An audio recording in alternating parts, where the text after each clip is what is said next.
কুরআন অনুসারে জিন জাতি আছে, এরা কোথায় থাকে চলুন আল কোরআন অনুসারে জেনে আসি। সূরা নাসে লাস্টের আয়াতে লেখা আছে আল্লাযী ইউসু ফি সুদুরিন নাস মিনাল জিন্নাতি ওয়ান নাস। এই আয়াত থেকে আমরা কি জানতে পারি? যে এই আয়াতে আমরা জানতে পারি যেন আমরা মানুষ যেন জিন জাতি এবং মানুষ জাতি থেকে তাদের কুমন্ত্রণা থেকে যেন মানুষ রক্ষা পায়, এই জন্য সৃষ্টিকর্তার কাছে প্রার্থনা করে। এই আয়াতের অর্থ হলো এটা। এখন কথা হলো যে জিন এবং মানুষ, ধরেন মানুষ আপনার হাজব্যান্ড হোক, ভাই বোন, আত্মীয় স্বজন, ধরেন একই ভাষায় রইলেন, অথবা কলেজ হোস্টেলে থাকলে যদি হয়তো রুমমেটের সাথে রইলেন, এখানে মানুষের সাথে আমরা থাকতে পারি। কিন্তু জিন জাতি কোথায় থাকবে? জিন জাতি তো আমরা দেখিই না।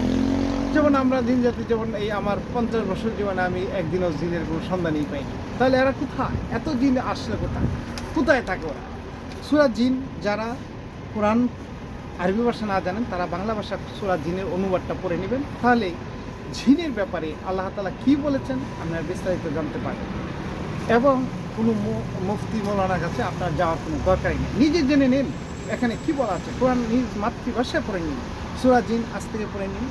সূরা জিনের একটু আলোচনা করি। সূরা জিনের যখন আল্লাহ তাআলা হযরত মুহাম্মদ সাল্লাল্লাহু আলাইহি ওয়াসাল্লাম বললেন যে জিন জাতিরা তো এই কোরআন শুনতেছিল এবং তারা বলতেছে যে আমরা তো এমন কথা আর জীবনে আগে শুনি, কারণ তারা শুনবে কীভাবে? কোরআন তো একটা ঐশী বাণী, এটা প্রথম এই মানুষের জীবনে আসে, এটা কোনো দুনিয়াতে আগে এটা ছিল না। কোরআন সংরক্ষিত লৌহ মাহফুজে এখনও আছে কোরআন।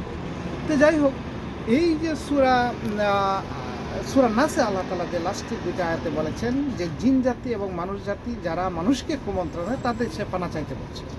এখন আমরা ধরেন মানুষ, আমরা সাথে ছিল আপনার মানুষের কাছ থেকে চান, যেমন আপনার হাজব্যান্ড কিন্তু একটা স্ত্রীর জন্য ক্ষতি করতে পারে, অথবা স্ত্রী হাজব্যান্ডকে ক্ষতি করতে পারে, ভাই বোনকে করতে পারে, ভাই ভাইকে করতে পারে, বোন বোনকে ক্ষতি করতে পারে। এখন কথা হলো যেমন এই যে ইতালিতে ইদানিং একটা ঘটনা ঘটলো যে আপন বড় ভাই ছোটো ভাইকে মেরে ফেলো। তাহলে দেখেন আপন ভাইয়ের কাছ থেকেই এই জন্য সে ছোটো ভাই রক্ষা পেল না। এই জন্য এই নাসে বলা হয়েছে যে মানুষ জাতি থেকে তুমি পানা চাওয়া লাগাছে, এবং জিন জাতি এখন বলতে পারে না। কারণ এই দুনিয়াতে আমি 50 বছর দেখি নাই যে একটা জিনে একটা মানুষের চাক্কু দিয়ে মারা লাইছে, গুলি করে মারছে, কোনো কিছুই না। তাহলে জিনরা আসে কোথায়? কই থেকে আর জিন আসে?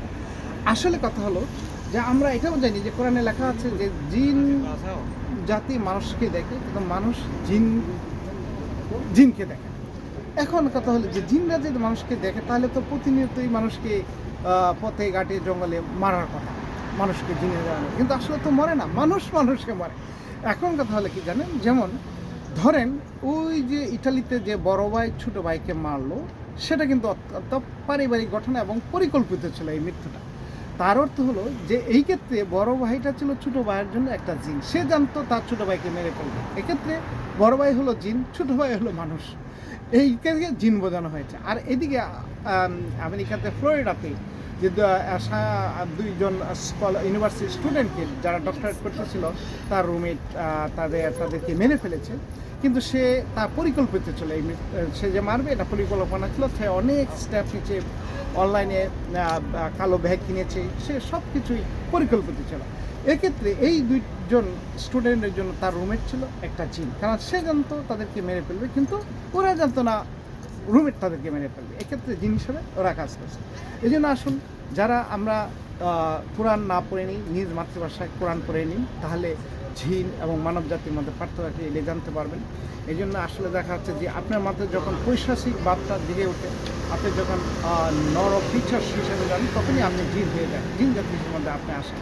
এই জন্য আসুন আমরা ভদ্রভাবে চলি, ভালোভাবে চলি, একজন সত্যিকারী মানুষ হিসাবে চলি, তাহলেই আমাদের জীবন সুন্দর হবে। আসুন আল কোরআন অনুসারে চলি, জীবন যাপন করি, তাহলে সুন্দর জীবন হবে। এই চ্যানেলটি যারা নিয়মিত দেখতে চান তারা সাবস্ক্রাইব করুন, শেয়ার করে দিন এবং নিয়মিত চ্যানেল আপডেট পেতে আমাদের সাথেই থাকুন। আমিন।